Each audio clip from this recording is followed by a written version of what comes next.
अब अगली खबर का रुख कर रहे हैं। अब आपको फिल्मी दुनिया के उन लोगों के बारे में बताएंगे जो अपनी कड़ी मेहनत और काम के बाद भी गुमनाम रहते हैं, लेकिन उनकी जान हर वक्त खतरे में होती है। तमिलनाडु के नागपट्टिनम में एक फिल्म की शूटिंग के दौरान 52 साल के स्टंट आर्टिस्ट मोहन राज की मौत हो गई। ये देखिए, मोहन राज इंडस्ट्री में राजू के नाम से मशहूर थे। वो डायरेक्टर रंजीत और एक्टर आर्या की एक फिल्म के लिए एक खतरनाक स्टंट कर रहे थे। कार देखिए किस तरह से हवा में उड़ती है। सीन में स्टंटमैन राजू उर्फ मोहन राज एक एसयूवी गाड़ी चला रहे थे जो रैंप से गुजरी और फिर घूमते हुए पलट गई। गाड़ी हवा में उड़ते हुए सीधे नीचे जमीन पर गिरी और उसका आगे का जो हिस्सा है वो जोर से जमीन से टकराया। वही ड्राइव कर रहे थे। इसके बाद जोरदार धूल उड़ी।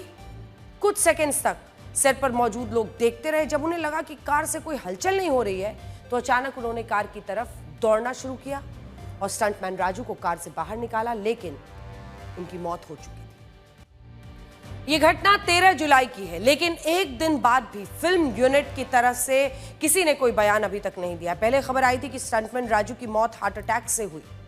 हालांकि बाद में स्टंट का वीडियो आने के बाद उनकी मौत की असली वजह साफ हो गई। यह एक्सीडेंट हुआ। स्टंटमैन राजू की मौत को लेकर सवाल सुरक्षा मानकों को लेकर भी है। आपके सिक्योरिटी स्टैंडर्ड्स क्या हैं? ऑल इंडिया सिने वर्कर्स एसोसिएशन ने सेट पर जरूरी सेफ्टी मेजर्स ना होने पर प्रोड्यूसर रंजीत के खिलाफ शिकायत दर्ज करवाने की कम से कम मांग की है। उन्होंने एक पोस्ट में कहा कि स्टंटमैन मोहन राज की सेट में सेफ्टी अरेंजमेंट की कमी के चलते मौत हो गई। कई वेकअप कॉल्स के बावजूद प्रोड्यूसर्स पैसे बचाने के लिए, सिर्फ पैसे बचाने के लिए सेफ्टी प्रोटोकॉल को नजरअंदाज कर देते हैं, इग्नोर कर देते हैं और टेक्नीशियंस और वर्कर्स की जान के साथ समझौता करते हैं। उनकी जान को जानबूझकर खतरे में जाने देते हैं पैसे के लिए। एसोसिएशन ने प्रोड्यूसर्स के खिलाफ शिकायत दर्ज करवाने की मांग के साथ राजू के परिवार को 1 करोड़ रुपए का मुआवजा दिए जाने की भी मांग की है। और हम भी आज राजू और राजू के परिवार के साथ खड़े हैं। राजू की मौत को लेकर 3 अलग अलग धाराओं में 4 लोगों के खिलाफ पुलिस ने मामला दर्ज किया। जांच की जा रही है।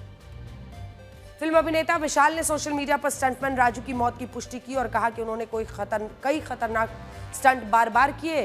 वो बहादुर इंसान थे। साथ ही उन्होंने कहा कि वो राजू के परिवार के लिए हमेशा खड़े रहेंगे। स्टंटमैन मोहन राज जोखिम भरे स्टंट करने के लिए जाने जाते थे। इससे पहले भी वो इसी तरह का एक स्टंट करते हुए घायल हो गए थे। तब उन्होंने बुरी तरह क्षतिग्रस्त हो चुकी कार से निकालकर अस्पताल ले जाया गया था और उनकी जान बच गई। अब सोचिए, जिंदगी भर जो स्टंटमैन फिल्म की कहानी में साइडलाइन ही रहा, जिस दिन उसकी मौत आई वो लीड रोल में था। वास्तव में ये किसी फिल्म की कहानी नहीं बल्कि उसके जीवन की सबसे बड़ी सच्चाई थी, क्योंकि ये स्टंट उसका आखिरी स्टंट होने के साथ उसकी मौत की वजह बन गया। फिल्मों में स्टंटमैन को वो कभी नहीं मिलता जिसका वो हकदार होता है।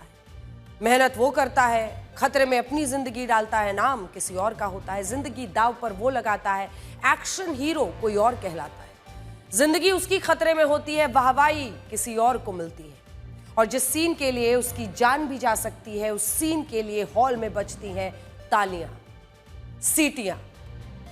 और ये तालियां सीटियां उसके लिए नहीं, किसी और के खाते में चली जाती है।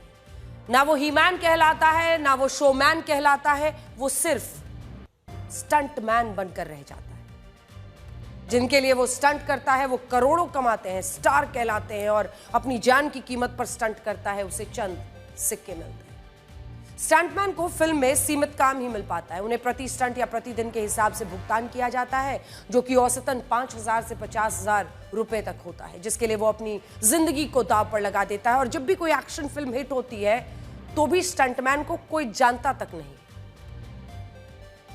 तो कुल मिलाकर बड़े बड़े सितारे ऐसे हैं जिनका आप देखेंगे बॉडी डबल होते हैं, स्टंटमैन होते हैं जो उनके लिए एक्शन सीन्स करते हैं, लेकिन शोहरत उन्हें मिलती है और इनके हिस्से में हादसे आते हैं।